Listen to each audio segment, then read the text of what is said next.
Hi, so we're here with Patty, and we always just have one question, which is, what's one thing you want clinicians and/or researchers to know about people with lived experience with pain? I think what I'd like to share is my relationships with Indigenous communities and the role that land and ancestral knowing could play in chronic pain modalities.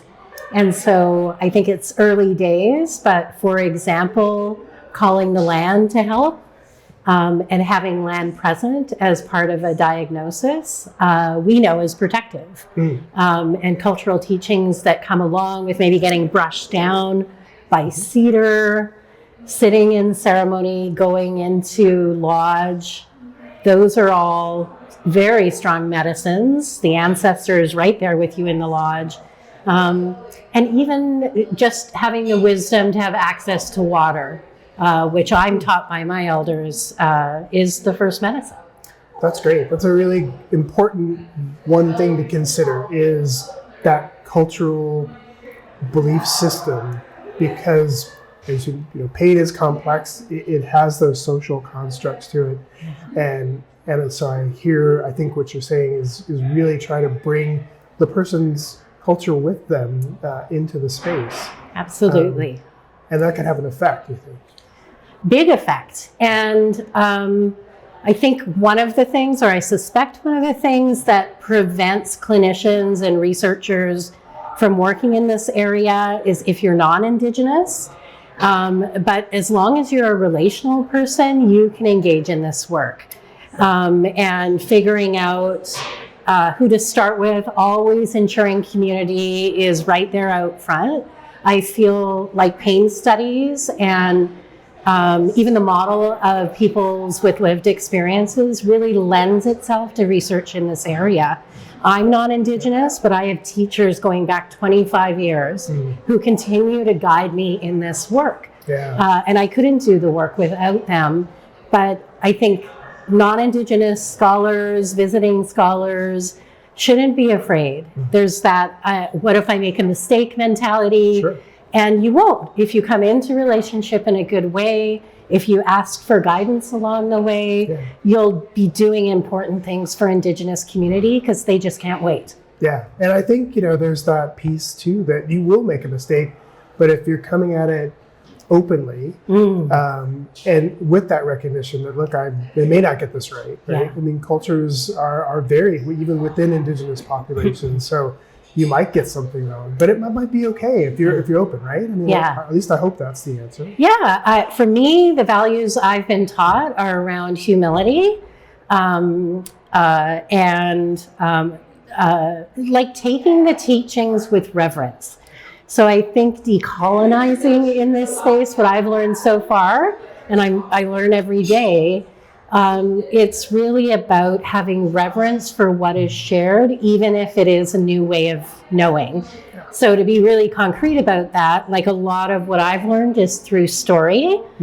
And in a Western mindset or in a colonized mindset, like we might see that as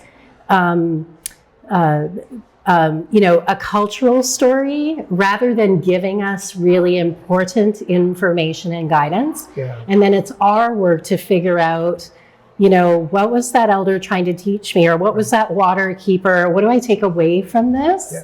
And then just checking back in as you come to understand. So we have to do some labor.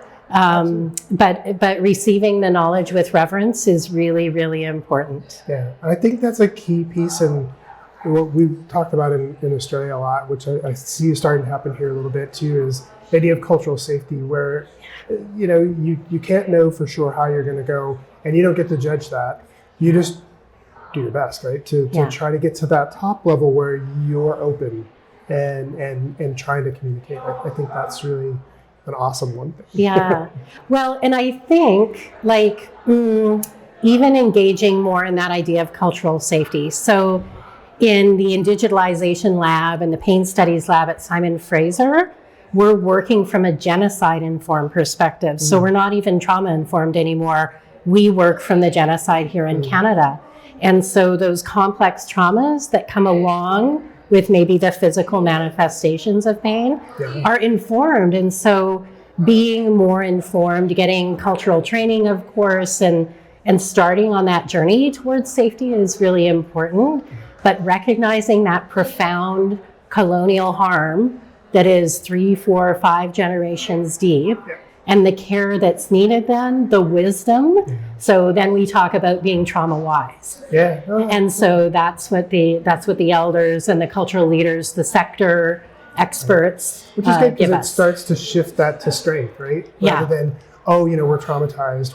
And it's like, no, we're just smart about the fact that this is what's happened in the past to move us forward in the future, right? I mean, I think that's moving towards strength, which is where we want to go, right? Well, and beyond strength, because for people where pain has become such an obstacle, they've sometimes have forgotten their giftedness.